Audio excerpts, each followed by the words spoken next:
over sleep. Seth Apter is a mixed media artist, instructor, author, and designer from New York City. A little over 13 years ago, Seth started a blog called The Altered Page. This blog gave him a voice, and it was here that his online community began to grow. Seth's work can include stitch, found objects, prints, overlays, underlays, embossing, and a magnitude of techniques that he so generously teaches in his live and online workshops. His artwork has been exhibited in multiple exhibitions and can be found in numerous books and national magazines. He has published 2 books himself, The Pulse of Mixed Media and The Mixed Media Artist. He even develops and sells his own line of products, including stencils, stamps, inks, and more. One thing is for sure, Seth's artwork and sense of community never fails to inspire. If it is true that artwork reflects that of the artist, then Seth must be incredibly generous, colourful, textured, and layered. It is our honour to talk with him today, and I look forward to interviewing the man that usually does the interviewing. And who knows, in true Seth Apter style, we may even have a special guest or two. Hello, Seth. Ooh, I can't hear you. Did you mute yourself?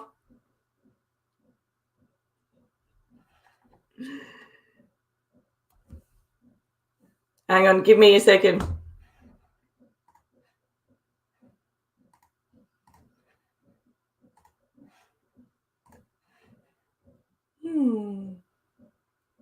We're having some technical issues. Can you hear me, Seth? Okay, I just can't hear you. Hold, stand by. I'm going to try and figure it out and disconnect my... No sound from me? Okay.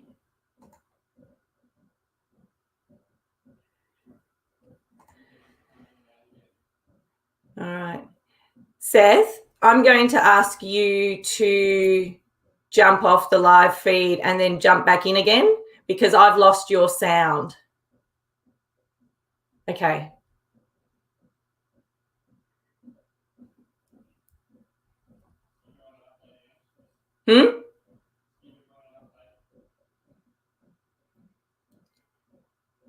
So Seth's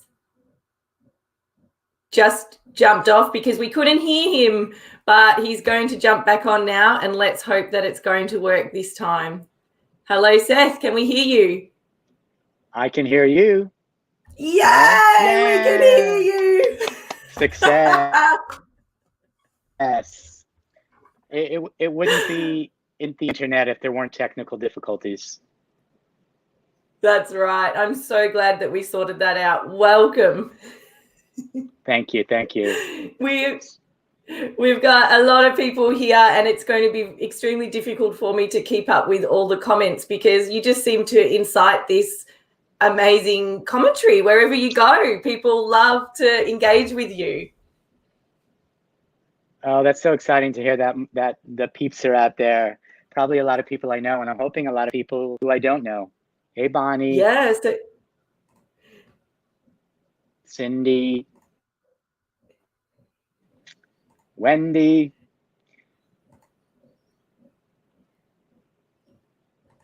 A lot of times when I do my own Facebook Lives, I literally say hi to every single person who comes in. I think that that's so beautiful, but I don't know whether I can withhold that. I don't know if I can do that myself, but to everybody that's commenting and saying hello, thank you so much. It's really beautiful that we're seeing you here and that you're with us tonight. And I just wanted to say a big thank you to Seth. I know that you are an incredibly busy man, and you've spent this whole week basically live online in your amazing block party. How's that been for you? Oh, it's been so much fun, really. I'm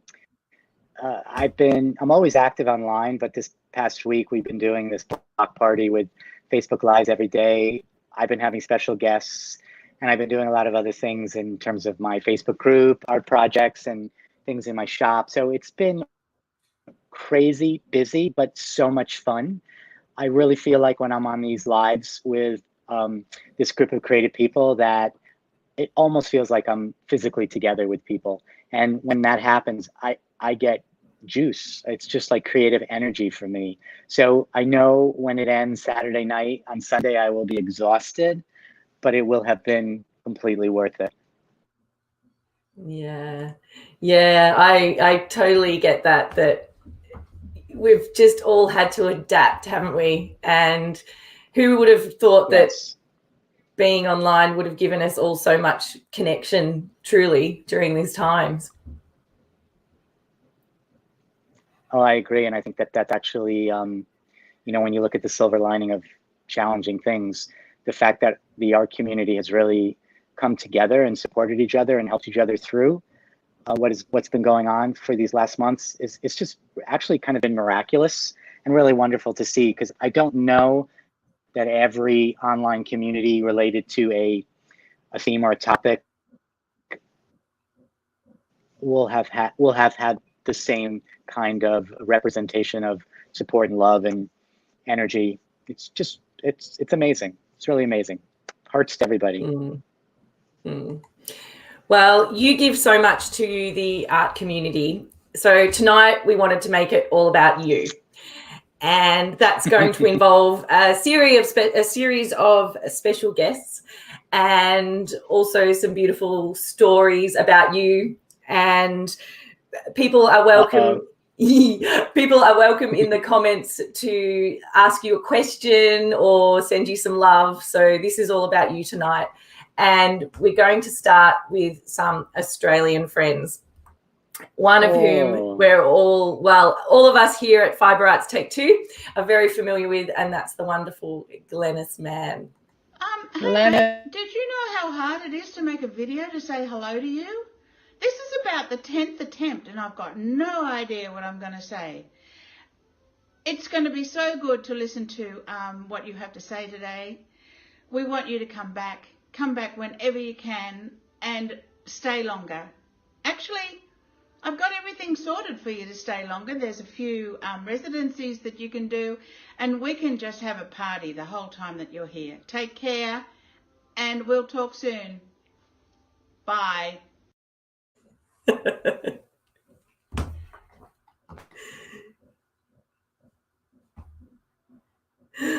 Okay.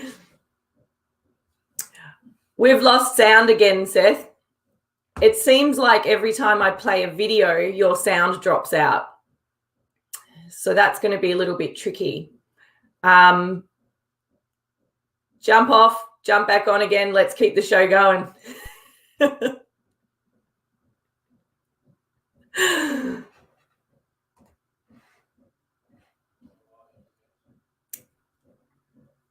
Sorry, everyone. Every time we play a video, it seems like Seth, somehow his audio cuts out, and we definitely want to make sure that you can hear him. So here we go again. Hello.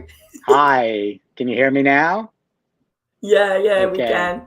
Okay, so we'll just keep doing this. Yeah, if you don't mind, if that will be okay, I will play a video and then you will drop out and then you'll jump back on again. It's actually kind of fun. And you know what? I feel for you, Ange, because I've been on the other side of so many technical glitches. I totally get what you're going through. So I'm here to make it as easy as possible for you. Thank you. And I really do want to play these videos that we have prepared for you because they're so special. So thank you everyone for your patience. So that was Glenys, and she runs Fibre Arts Australia, and she can't wait. We all can't wait to have you back in Australia when we can all travel again. So yeah, Australia has really. Go ahead. No, you go. Australia has really kind of become a home away from home for me. I've been lucky to have been there, I believe, 6 out of the last 7 years. And usually when I go, I stay for about a month. So I've had a really good opportunity to explore and get to know the people in the land. And Glenys welcomed me with open arms to Fiber Arts, and I've taught there a number of times and taken classes there as well. And I was supposed to be there again this year, and I was canceled, which is a deep disappointment to me, but I totally understand. And I cannot wait to get back. And I've already spoken with Glennis about staying for an extended period of time, because I got to make up for missing out this year. Yeah. Yeah. There's a lot to make up for, isn't there, this year? Yeah. So true. So true. Yeah. So for the people listening and watching that may not be familiar with how you got into mixed media, because you did have another career prior to being an artist, can you tell us a little bit about your life before being a mixed media artist, and then how you got into mixed media? Sure. It's kind of a long story, so I'm going to tell you all the short version. Some of you may have heard it before, but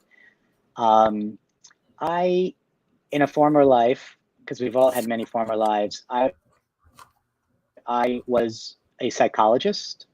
So I live in New York City, for those of you who don't know that, and I worked as a psychologist. I worked actually for quite a number of years in one of the major hospitals in New York City. And then a lot of things happened to me and to the world in the early 2000s. I will say that before 2000, we'll just say, to make that easy, I was not an artistic person at all. I was never interested in art as a kid. I didn't take classes. It just was not something on my radar. Although living in New York, I used to go to galleries, museums, and things like that. So I had art around my home that I could get, but as a maker, that just didn't exist. And then in 2001, 9/11 happened, and I was working in a hospital at that point, and it just had a huge impact on me and my life and the way I saw things. And I decided, based on that moment in time, really, that I realized that things can change on a dime, and that it was time to make sure that I explored avenues that I perhaps always put off before. So I started to do a lot of things that I hadn't done. One of which was I left the hospital and I started my own private practice. But at the same time, I also started to travel a lot more extensively than I had done before. And one time when I was traveling, I decided I wanted to travel to the Pacific Northwest in the US. It's an area that I heard a lot about but never been to. So I spent some time first in Portland, Oregon, then in Seattle, Washington, and then in Vancouver, Canada. When I went to Canada, toward the end of the trip, maybe 2 or 3 days before the end, I was walking down a street and saw an art gallery that just struck me. It's one of those moments where I just felt something. And it really had a New York vibe, which, nothing against all the other cities in the universe, but New York does have a special vibe. So I went into the gallery and I was just completely gobsmacked, to use a word that y'all will understand, by the art that was there. It was mixed media art. But it was different than I had seen before. It was abstract. It was textural. It was encaustic and concrete and just so beautiful and very, very serene. So I asked the woman who was at the gallery if she could tell me about the artist. And it turns out that the woman at the gallery was not only the gallery owner, but the artist herself. Her name is Patricia Larson. And she starts to tell me a little bit about the art. And something about her, she was a very compelling person. And let me tell you, the gallery was quiet. So we spent, I don't know, maybe about an hour together. She telling me about how she made the pieces. And we just really connected and really enjoyed the time there. And I bought a couple small pieces and came home. End of my vacation, back to life as usual. And then about 3 weeks later, I received a postcard from Patricia in the mail. And it was a handmade postcard. And first of all, I was just really touched that she would take the time to send me a postcard. I was touched that she would take the time to send me a handmade postcard. And I was completely taken by the postcard itself. It would have been something I would have bought from her. And so I thought that was so sweet that I had to do something. So I decided I needed to make a postcard and mail it back to her. Now, again, go back to the early part of my story. not a maker. Like, I don't know how to make anything at this point in time. So I don't even know what the first postcard looked like that I sent her, but I sent it. And I thanked her, and I thought that was the end of the story. But lo and behold, about a week or so later, she sent me something else in the mail. And it was this little abstract painting on a book page with, I think, watercolor. So I went to, well, first I said, uh-oh, like, what do I do now? I didn't use the word uh-oh. I used a word that I'm not going to utter on live TV. But I said, I guess I got to send her a little piece of art. So I went into just, a five and dime shop and like an op shop, and got a little kid's watercolor kit, and I kind of copied what she did and I mailed it back to her. And wouldn't you know it, a week later, she sends me this little tiny mini book. So I'm like, what do I do now? And this just went on. This went on and on and on and on and on. And I'm not kidding when I say this went on for years. She was in Vancouver and I was in New York, and we developed what I came to learn later was a mail art relationship. And this to me was an entree and an education into the world of art. And in the beginning, it was like stressful and kind of daunting, but after a while, it became so much fun. I couldn't wait till she would send me something. I am actually going to run across the room, and I have drawers full of all this mail that she sent me. I'm just going to take a stack out so you kind of see what this is about. I'll be right back. That's fantastic. And Lindsay asked, do you still have the postcard from Patricia, Seth? So I'm assuming that this means that he does, Lindsay. I do, but it's somewhere in the mix. So this is just a little bit of the stuff she sent me. Wow. I mean, and there's boxes of little things. I haven't looked in this for a while, but I do look at it every bunch of months. So this was like a master class in art for me. Just the sort of sweetest compositions, and then sometimes it would be this is one of her postcards that she would send. Everything was a work of art. I mean, it's just phenomenally incredible. And this just takes me back. And then what I learned from Patricia was that Patricia was, actually, here's a picture of Patricia that and me actually. So that's Patricia's face, and that's my face right there. She would do things like that. This was from Italy. We became incredibly good friends, and myself and her family, we traveled to Italy together.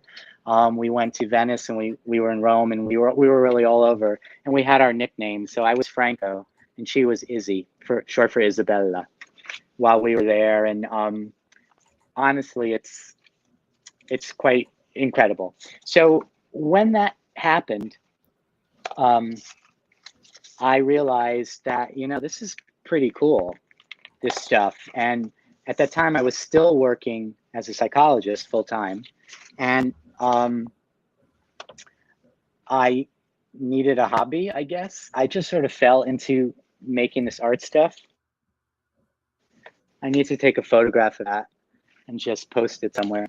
And it just started to become something that I did completely for fun. And lots of my friends had no clue and didn't really understand. And people understand that now when someone says, what's a mixed media artist? No one knows how to answer that. And when you answer it, no one knows what it means. But I just chugged along, and it was one of these things where life took me in a completely different direction than I would have ever expected. And really, it's all 100% Patricia.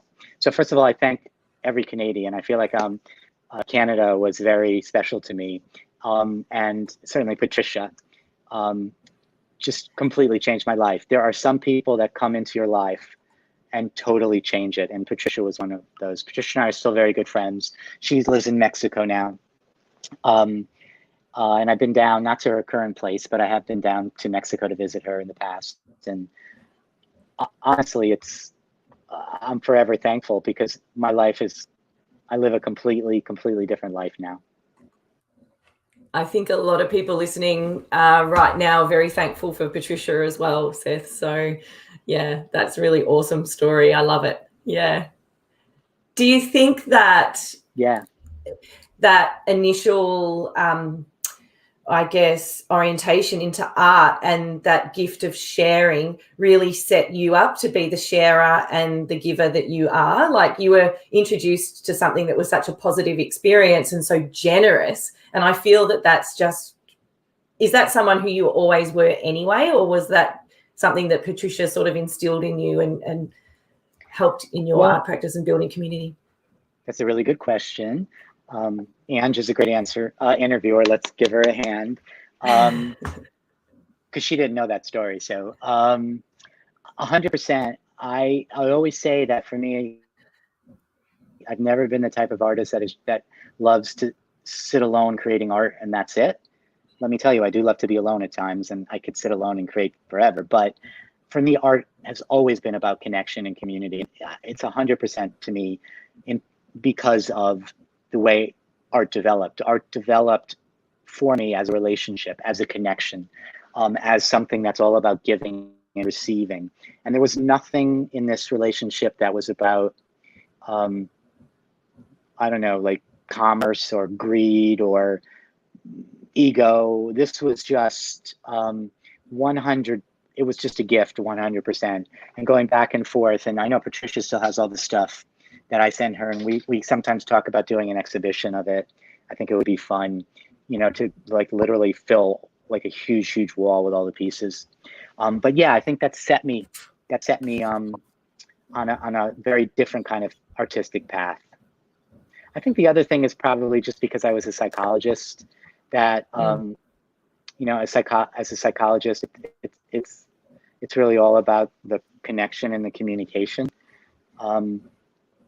So I think probably I was ripe for that anyway.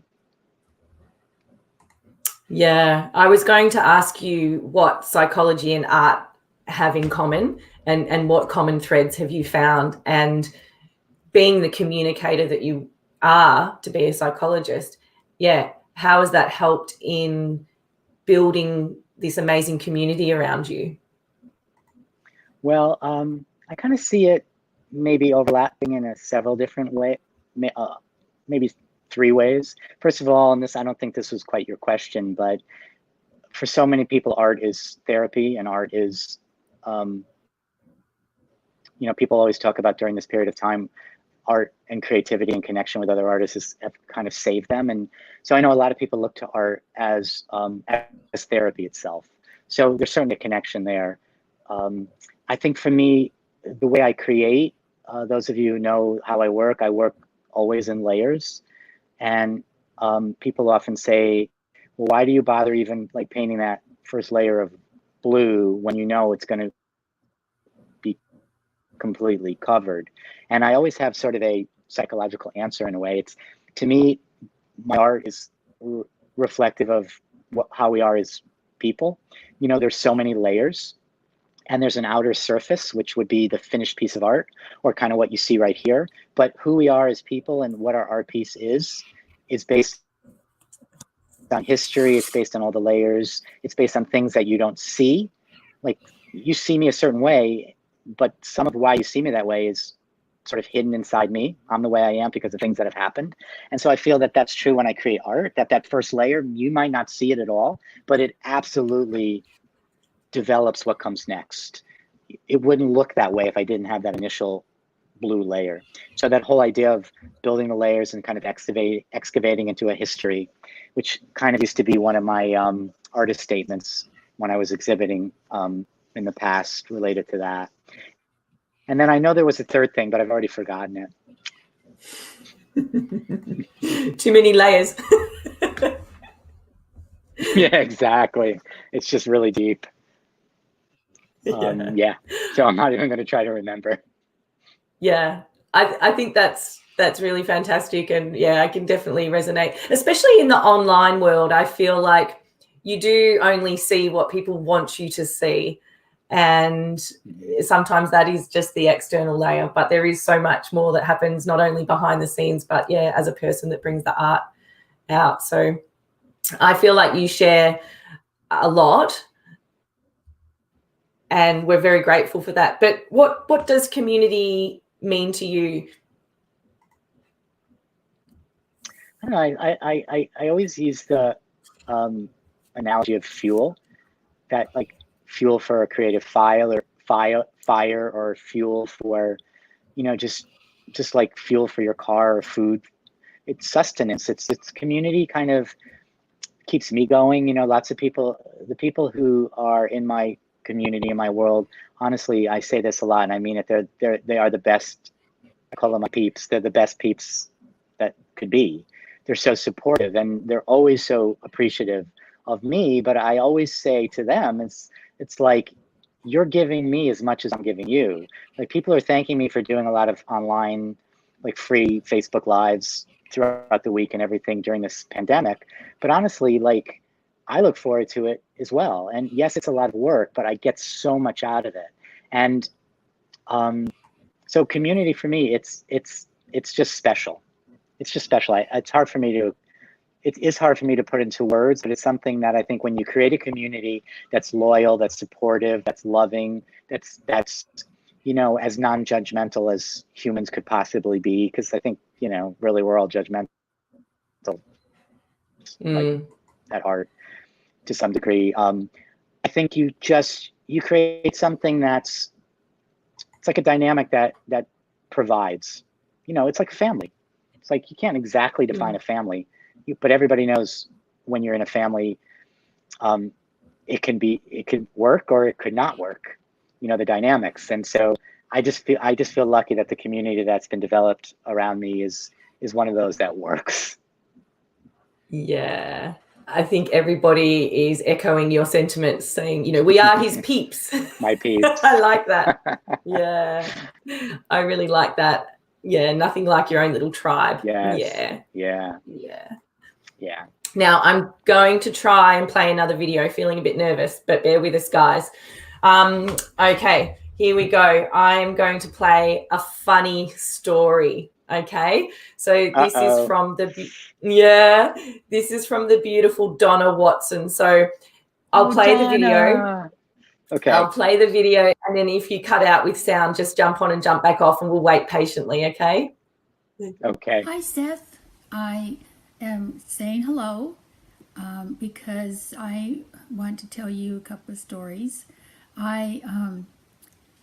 When I'm teaching a workshop and somebody invariably always mentions the name Seth Apter about a workshop or something you have done, I always say and brag that you have slept at my house, because I think I can top everybody else and say you have been in my house. And then the second time you came to my home, you came with a friend, I believe his name was Jonathan, because you were teaching a workshop nearby. And my funny story there is that while we were eating lunch, you and your friend Jonathan accidentally sprinkled the nuts I have for my squirrels on top of your salad. And I was embarrassed because those nuts are not very good.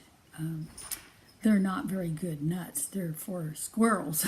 So anyway, we had a good laugh about that. So have a good time.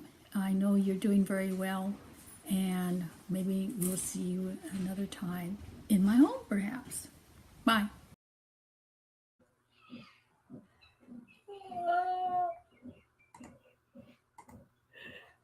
Can we hear you? No, you're going to have to jump on and jump off. I wish you guys could have seen Seth's face then behind the scenes. He was cracking up. He was laughing very, very hard, and it's such a great story. So I can just imagine him sitting down to his salad and sprinkling squirrel.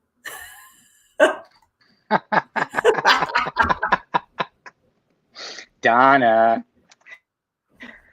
Oh, I love Donna. Donna Watson is from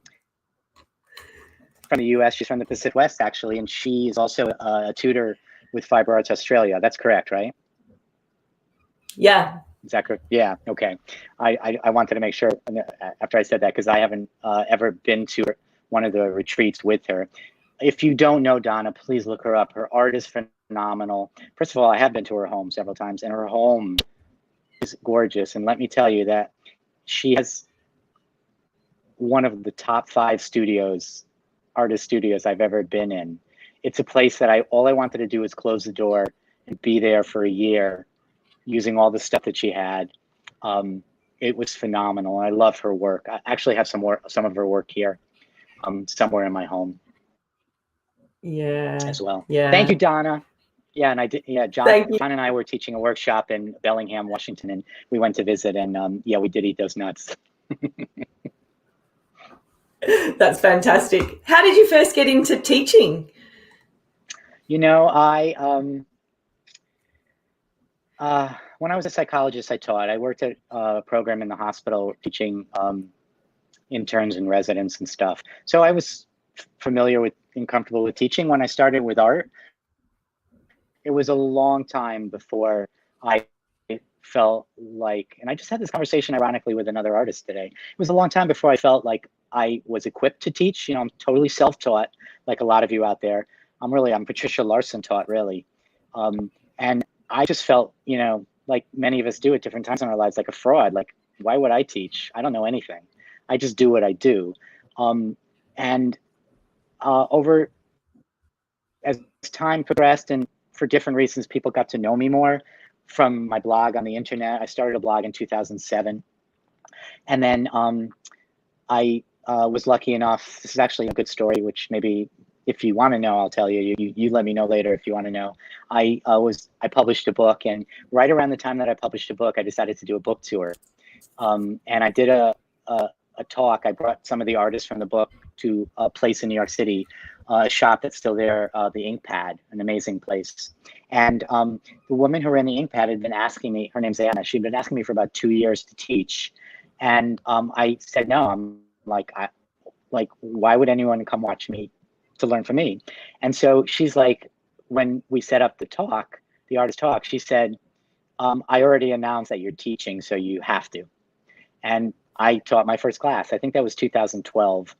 And it was full and it went really well. And I teach differently now than I did then, but it just set me on a path of spending, up until this pandemic, a significant amount of time every year teaching. And when I say significant, I mean like literally 3/4 of the year I'm probably not in my home.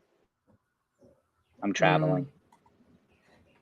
That's a lot. And for you to be able to then be stuck in your home 24/7, and you pivoted Yeah. so quickly, like, I know it was all a bit of a shock, wasn't it? But you just have this amazing ability, to see a situation and then pivot. And I guess that's the new word for 2020, isn't it? If we could describe Pivot, yes, exactly.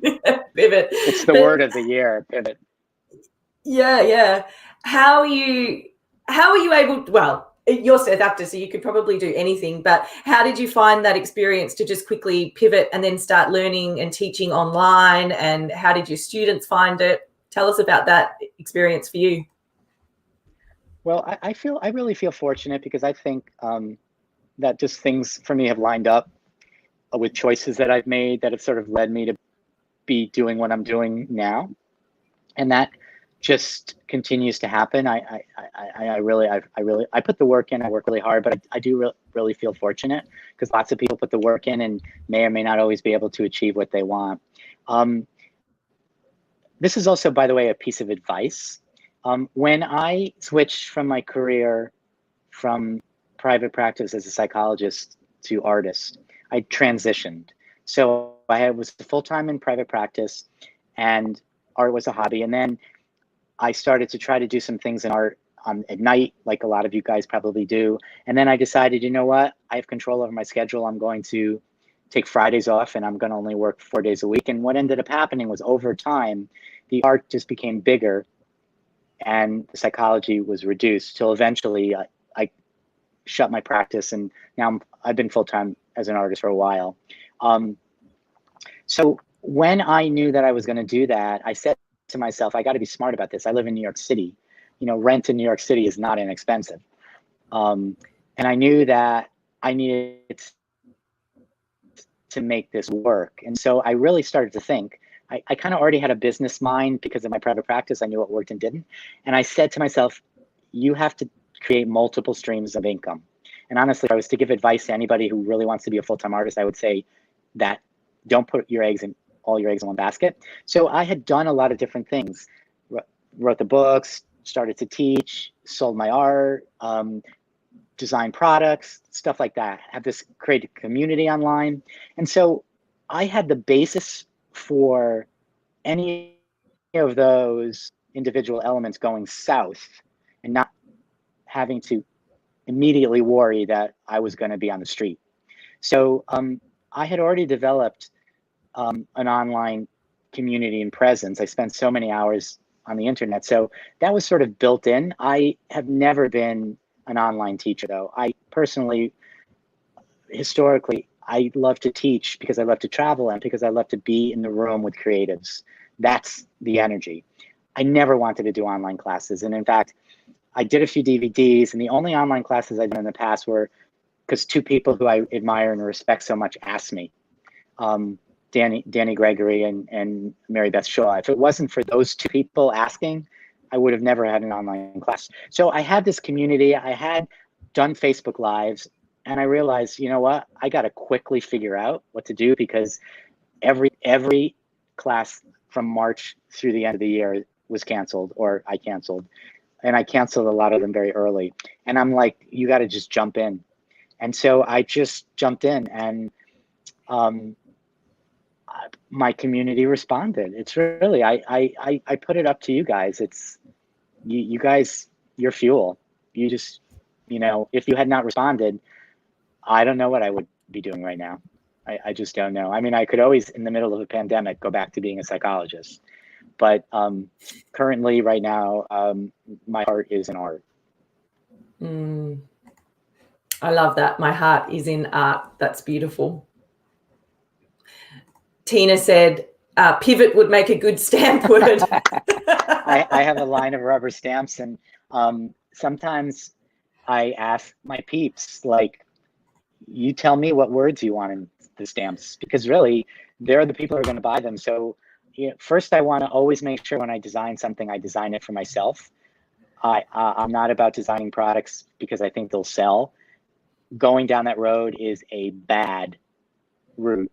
So for me, if I like it, if it resonates, if I want to use it, someone else is going to want to. But yeah, so my peeps have given me a list of words. I have 2 new sets of word stamps that I've designed, many of which came out of a Facebook Live where I asked people just to tell me words they wanted. Yeah, nice. I think that's one of the beautiful things about engaging with community is actually getting their feedback and getting them involved in the conversation and getting them involved in what you're creating. I think if people feel that connection, like they're just not, on the outside looking in and they're a spectator, but you actually have this ability to bring people into your world and they're just loving it. Like people are saying, your online classes have been really well done. Thank you. Oh yeah, I've popped that one up. So you jumped in with a trusting spirit. Yeah. That's beautiful. Thank you. Glennis says, yeah, don't put all your eggs in one basket. Yeah. Is your new stamp available in Australia? Do you ship your products to Australia? Well, here's the deal.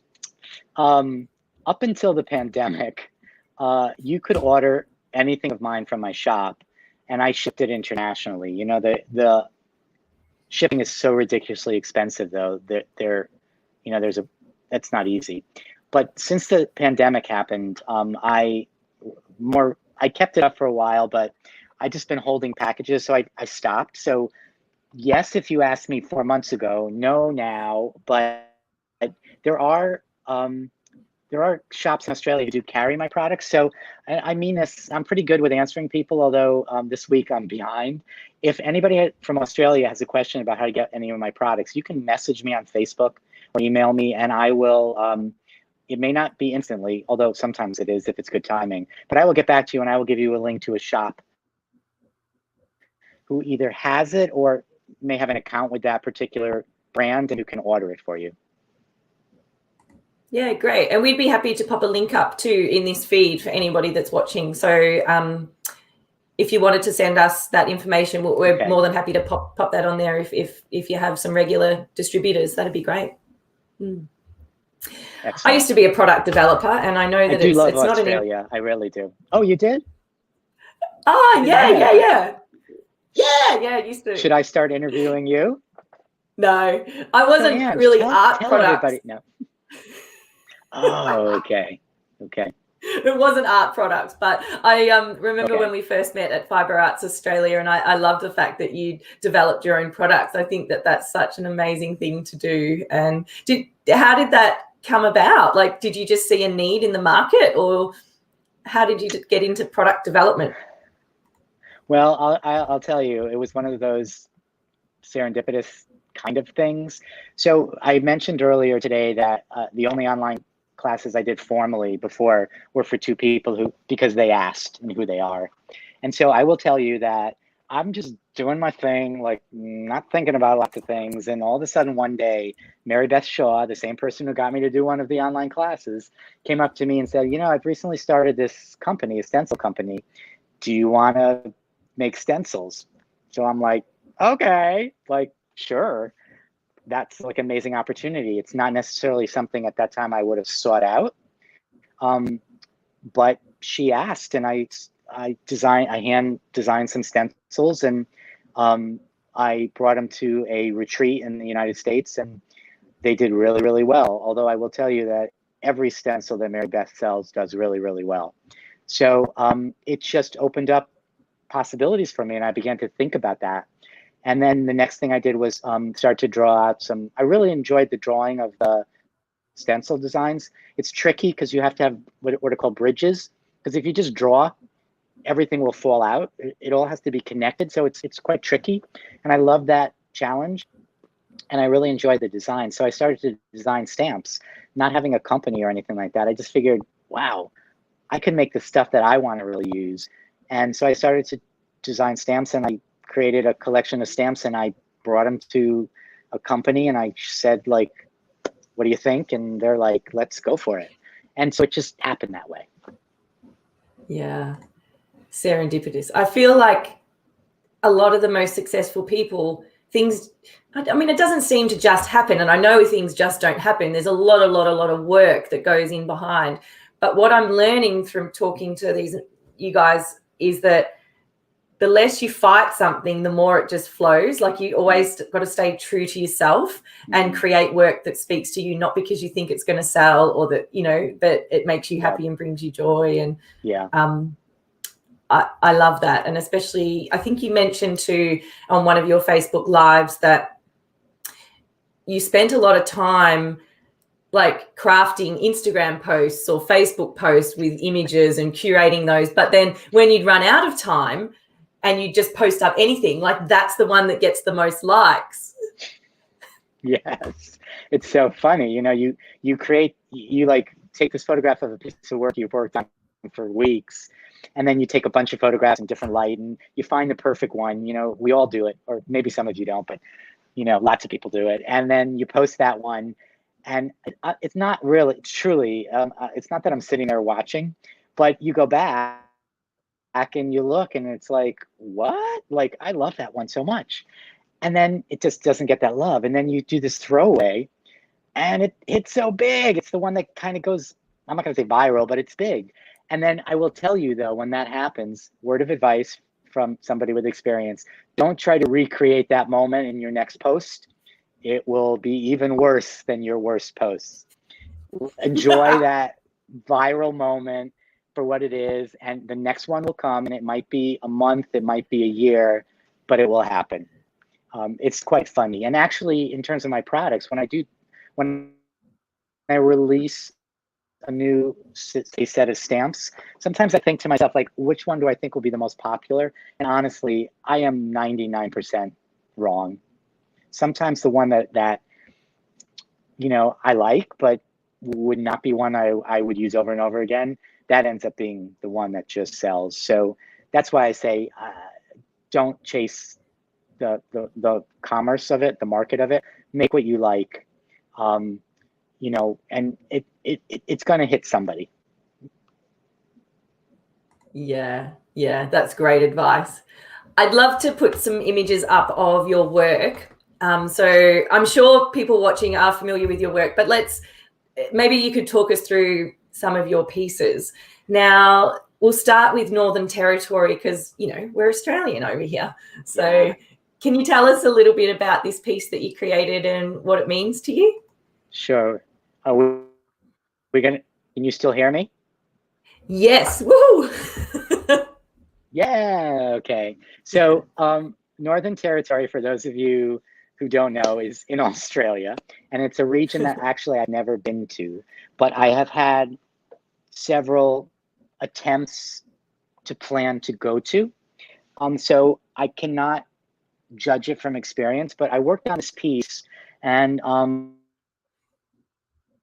I worked on this piece in mind. I actually got quite. I really, really do love Australia, and there's so much there that I have yet to explore. But I have had the opportunity to see quite a lot, especially as I am an American.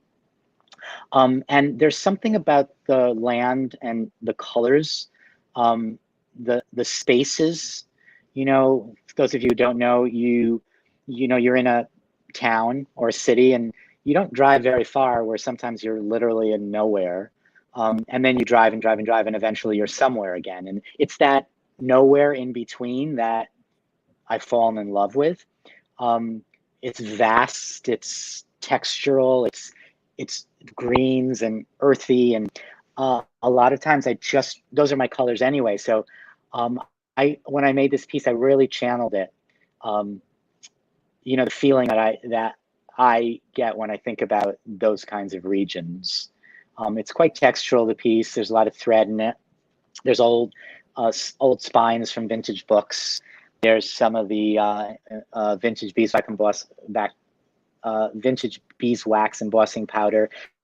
If you look in the upper right corner and you see that sort of darker element with the sort of spaces, that's a literal stencil. So it's not a stencil. It's not stenciled. It's a stencil that I cut up and included in there for some texture. There's some text. Yeah, I just really, it was very conscious. That was my motivation for this piece, and it's one I really like, and it's actually quite small. I think sometimes people who know me know I work small. Let me just get it so you can see it like relative to my face.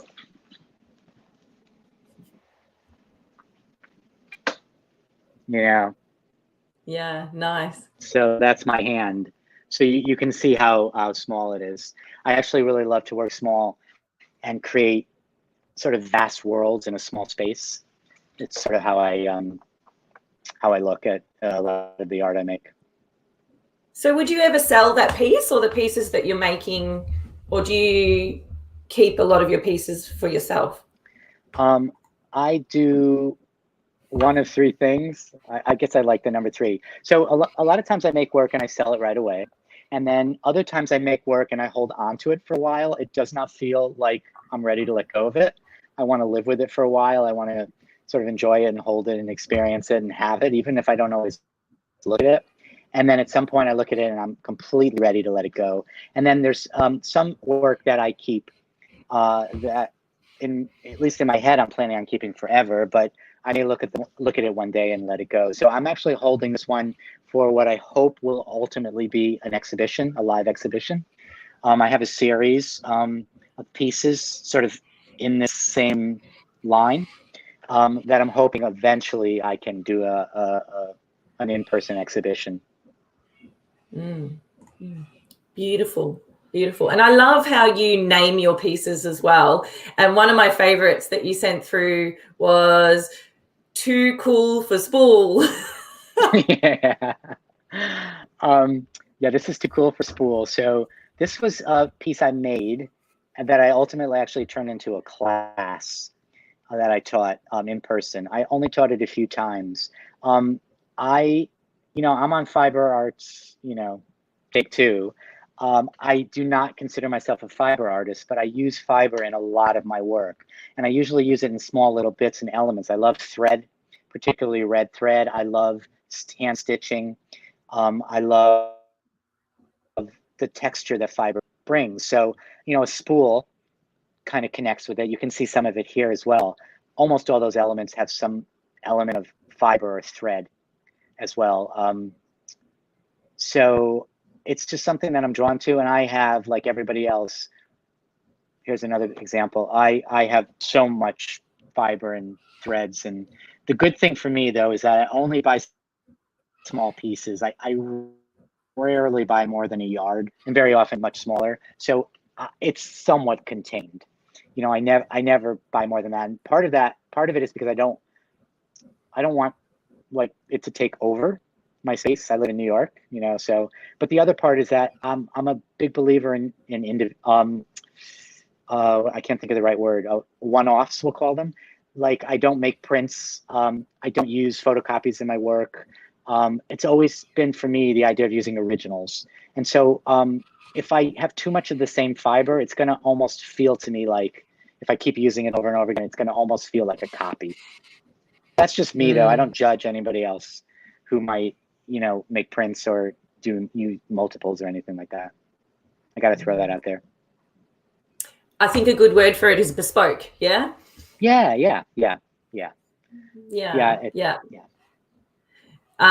Everybody's commenting, and there's something about the circle, and they're loving the spools. Hi, Francie. So beautiful. Yeah. Such a cool name. Thanks. Yeah. Must be just that New York thing. Everything just seems cooler.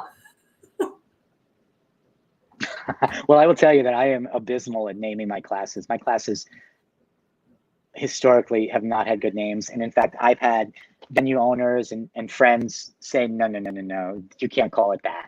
And I can't remember, and truly I can't remember it, but I did have one class that was named one thing and it did not sell well. And then someone said, call it this, and I did, and it started to sell well. But most of my class names are I think are pretty boring. I like Too Cool for Spool. Those of you of a certain age might get this, and I don't know if in Australia this was popular, but I do have a class called 50 Ways to Leave Your Layer. Does that mean anything to you, Ange? I mean, I just think of 50 Shades. Whenever I hear 50 something, I just go straight to 50 Shades, No. So there was a song by Paul. There was a song by Paul Simon, 50 Ways to Leave Your Lover. So it's a takeoff on that. I was way off. Yeah, naming is hard. Yeah, 50 Shades. Yeah, I need to change it now because that's probably what everybody thinks. Can't say that I read the book or saw the movie, so that's okay. It makes for a good story. No, me neither. But it's just don't know. You need to listen to that song. You need to go into iTunes and check it out. 50 Ways to Leave Your Lover. Okay, sounds beautiful. I'll check it out for sure. Now, I don't know about beautiful, but okay. I don't know if my husband wants me to listen to that song. What I'd love to do is, because we have so many beautiful videos of people that I would like to show you. So we're gonna head down the gauntlet. Okay, I'm just gonna choose at random. Okay, but there's a special man here that would like to say hello, and it relates to being competitive and that New York spirit. So I will. Who that is? I'll play the video and then jump back on and jump back in, and then we'll have a chat about this one. Okay. G'day Seth, hope you're doing well mate. I'm here to crash your live feed for a brief moment to relive a memory from the Fibre Arts Winter School in Ballarat a couple of years ago. What a great event it was, and great opportunity to meet artists like yourself, such an amazing, talented and humble guy. But also I realised that you were quite competitive because we had the 10 by 10 exhibition where the artists will put one or two works in to fundraise and sell the works for $10, and I decided to put 10 works in. As a printmaker, it wasn't too difficult. And then Seth rose to the occasion and put 10 works in too. And then we had the 15 by 15 exhibition. And we sold those for 15, and I did 15, and Seth did 15. And so I realised that Seth has that New Yorker competitiveness in there. And I think possibly it is a trait that New Yorkers have, maybe. I don't know. But I loved it, and he did trump me at the end with the piece that he cut into 100 pieces and said it was the 100 by 100. So you got me in the end there, mate. So, but anyway, good luck with the live feed. Keep up the amazing work. See you, mate. How great was that? All right. Nah, jump back on. Yes. Oh, this is so funny. I'm so sorry, guys. I don't know why this is happening. It hasn't happened in the past, but if anyone can deal with the tech stuff, it's Seth, and he does it with such a smile on his face as well. So here he comes back again now. Hello. Hey, Jet. Oh, that was so funny. So, yeah, Jet and I were at in Ballarat in Victoria. We were teaching together, and most of you know they're not too many dudes on the circuit, so it was kind of nice, to hang out with Jet, meet Jet, and we really, I think, did really bond. But there was definitely some competition there, and I do think he's probably right. Well, first thing, I don't know, I can't judge a whole country, but I'm guessing there's a lot of competitive people in the U.S. But in New York, it's, you kind of gotta be tough to be here. And I definitely, I say this every once in a while on my Facebook feeds. I am a nice guy, but I do have a tough side. And I could get in there with people and be a little competitive. Something that many of you, maybe most of you, a lot of you don't know about me is that up until about maybe 8 years ago, I was a pretty serious runner. So I was a marathon runner and ran a good number of marathons and other races. And I think, although I did it with a group of guys and we were really, really good friends and not competitive with each other, I think that experience of running all those races definitely infused some competitiveness in me. That's what I'm going with. Yeah. Yeah, that's cool being a runner. That's really cool. Do you think that being a man in the mixed media space and the art space has also helped with your popularity? 1,000 times over. And I apologize. I found myself this last couple of years apologizing for my gender many, many times. I definitely think it's made a difference, and it's really not fair. In art, historically in art, sort of male artists seem to have a better go of it. You ask, the average person on the street to name, who's the famous artist out there, and most of them will name men. And then yet in our world, in our community, it's most of the people who take my classes are women, and most of the instructors are women. And yet I do think just the fact that I'm a male has given me a hand up, and by choice, there's nothing I can do about that, but I'm very well aware of it, and I never try to take advantage of that. And I'm the first one to say it actually kind of sucks for the world, because I think perhaps if everything was identical in terms of what I do, but it was done by a woman, I don't know. I honestly don't know if that person would be in the same position. And that's, there's something wrong with our world in general, that is even something that we are talking about. Yeah. So yes, I definitely think it's had an impact. Well, the women love you. What can we say? Okay, I'll take it. You can take advantage of it. Don't worry. It's so funny when I'm teaching, and at the end of the class, sometimes people want to, come up and get a photo or something like that. And so at the end of the class, I'm like hanging out and I'm hugging, and I'm like, I have the best job in the world. Like, you're paying me so I can hang out and create stuff with you. And then we're like giving each other hugs. Of course, we don't do that anymore. But up until, pandemic, yeah, it's yeah, I feel, like I say, I feel very fortunate. Yeah, yeah. Now, I am a member of your Facebook community group, which is fantastic. So if anyone's watching and they'd like to join, we'll put a link up in the comments. But one other male Thank you. artist that I have noticed is Anthony, who's in your group. So definitely rare in this community. And I've seen some of Anthony's work pop up in your feed.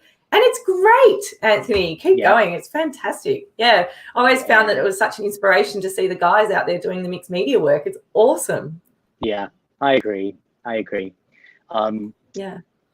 And I actually, a lot of, it's an issue we talk about sometimes in classes. And a lot of the women I've spoken to say that when there is even a single male, it kind of shifts the dynamic. And they appreciate that. The most I've ever had in a class, most men I've ever had in a class was 3 in one class. That was, and me in the room, that's 4. That might be a record amongst many of us. Yeah. That's fantastic. Now, I'm going to play some videos of your students who have kindly shared some comments. So what I'll do is I'll play a number of them in a row, and they're all separate videos, but I'll play a number of them in a row, and then hopefully you can jump back on, and we can say hello to those people. So I'll put you on here. Okay, who am I going to choose first? We'll go to New Zealand first. Kia ora, Seth. It's Marion from New Zealand. I did your class in Ballarat in 2018.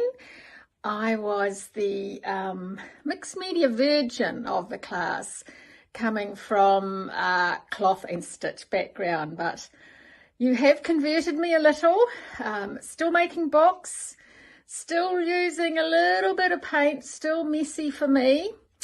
But anyway, neat to see you tonight. I can't quite get up at 5 a.m. in the morning here in New Zealand to see your lives, your Facebook lives. So neat to see you here tonight. Thanks for everything, Seth. Bye. Hi Seth, this is Francie Mewett from Crayford, South Australia. I'm very lucky. I've got a beautiful garden with approximately 30 odd camellia bushes, which are all gradually coming into flower at the moment. The one behind me, which has the most beautiful large flowers, is Francie Earl, which I absolutely love because of the name, of course, and quite enjoy coming out in this garden. And I'll just show you some of the other view around here. We've got lots of trees across the road as well as in our own garden. Which is, lots of trees.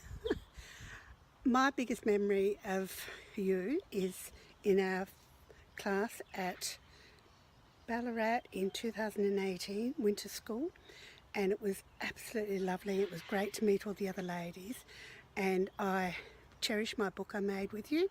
Wish I'd been able to afford to buy the one we all made, but hopefully that's got a good home over in America at the moment. So have fun tomorrow morning with Ange and all the ladies, for all of us watching you. Okay, bye for now, Seth. Keep safe. Bye. Hi Seth, it's great to see you. It's really going to be lovely to hear your voice today and listen to what you've been up to and how you've been coping with all this rubbish that's been going on. We here have had our own issues, and we, basically in Melbourne lockdown, and personally I'm just stitching away like a mad thing. So it's going to be lovely to hear you and wave to you from afar, and welcome, stay safe, and we'll see you on the other side of this. Bye, darling. Hey there, Seth. It's kind of crazy. We both had to go to Australia to meet each other, but I'm so glad we all did. It was so much fun to have you and Keisha in my class and to get to know you. I was a little nervous because the world-renowned Seth Apter was going to be in my class, but you were a kindred spirit and such a joy, and it's been so great getting to know you. Thank you for everything you do. Hello, Seth. I just wanted to tell you how much I appreciate you and loved our times teaching together, especially when we wander around exploring in Santa Fe and Taos and eat dinner at Mabel Dodge Lodge with all our students. And I wish you the best always, and I love what you're doing for the art community in our art world. So have a great evening. Hey everybody, my name is Keisha. Hi Seth, surprise! I'm here to share a little memory about spending time with Seth. And so I was just going to talk about this time when we were in Australia and we were teaching an art retreat, and it was hectic and there was a lot of trouble involved, and a lot of unpacking, packing, moving things, doing all this stuff. And so I'd say, like, okay, Seth, just, this is happening soon, or we have to go do this right now, or, whatever. And he started saying, okay, great. And so it became this thing between us. Whenever anything was mentioned, it was, okay, great. And you have to say it really sarcastically, just so you know. You should start saying this to him if you ever take a class with him. When he tells you have to do something, just say, okay, great. So one morning I came over to my table, and we were working right next to each other in this open area. So it was really fun to be able to hear his class going on and my class going on. And, so I go up to my table and I found this laying on the table. So I have my own little funny art from Seth, not signed, by the way. I'm going to have that signed. But anyway, it has to be said really sarcastically, though. Okay, great. Almost like your mom just told you how to do chores or something. So anyway, have a good time, and thanks for including me. Take care.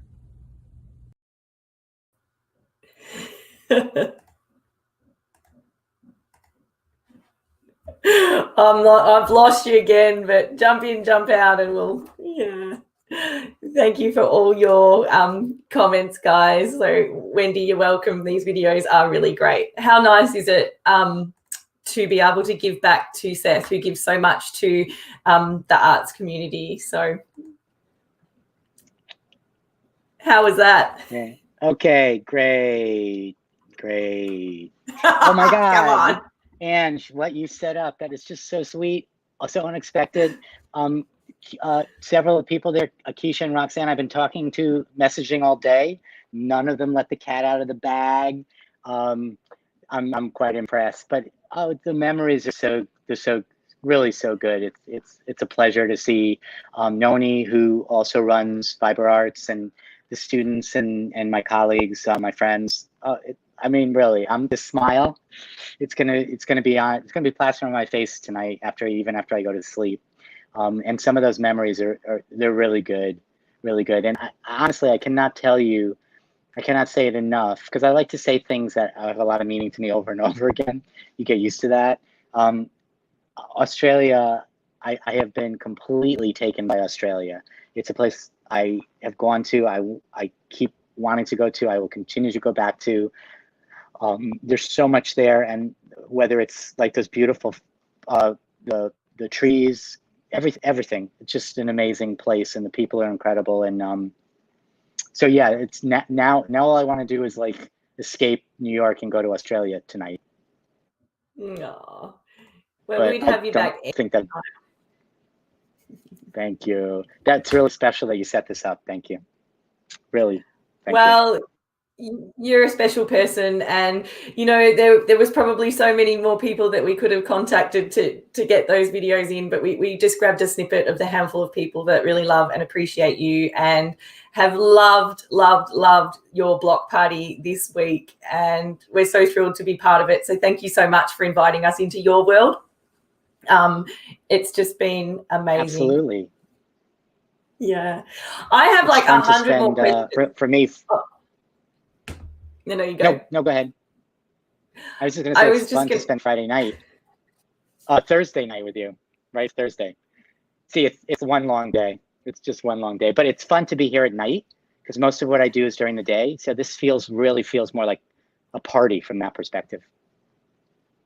Yes, we just need some champagne, but it's a bit early for us here in Australia. It's only 10 a.m. It's 10 a.m.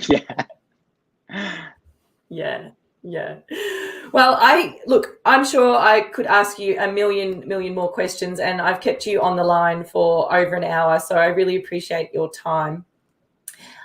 I'm sure we'll do another follow-up interview with you, and we'll get to ask you so many more questions. But if there was one quote or one saying or something that you would like to be remembered for as an artist, as a mixed media artist, what would that be, Seth? Well, I do have a lot of mantras that I babble all the time, like more is more, and overthinking is the death of it. But honestly, I think if I and everybody, I want you to know this was not planned. I did not know this question was coming. I would probably say it's that thing I say often is that you're always one layer away from magic, because I think that sums up what I believe in art. Is that as you're working, like it, you don't need to like it, and then all of a sudden you do that one thing and it's magical and you have exactly what you want. And to me, that's really truly a metaphor in life and for life as well. You know, that we're always so close maybe to something better, and we can reach it. We just have to keep going. We have to keep pushing. We have to keep moving forward. We can't stop. You know, we can be frustrated, but we just have to keep pushing, and then it's worth it because all of a sudden there's magic. So I guess, yeah, we'll put that on my art grave. Yeah, I'll go with that. I think that's gorgeous. Only one layer away from magic. That's beautiful. Yeah, that's really gorgeous. Well, thank you so much, Seth, and for everybody that's been watching and your patience with the little technical hiccups. We'll try and fix that for next time. Okay. Sorry about that. No, and I thank everybody really who's watching as well. I so appreciate you. Thank you for joining me and hanging out and spending your morning or your afternoon or your evening with me. You know, I'll see hopefully most of you tomorrow. Yeah, awesome. We'll try and get up and watch you live, and yeah, love to hear more about your stories, and yeah, it's going to be fantastic. I'm going to play a little video now and everyone can pop up their beautiful comments and love for you, and we'll see you soon in Australia, or if not soon, we'll catch up with you again online. I would love to do this again, Seth. Lovely. Thank you. You're welcome.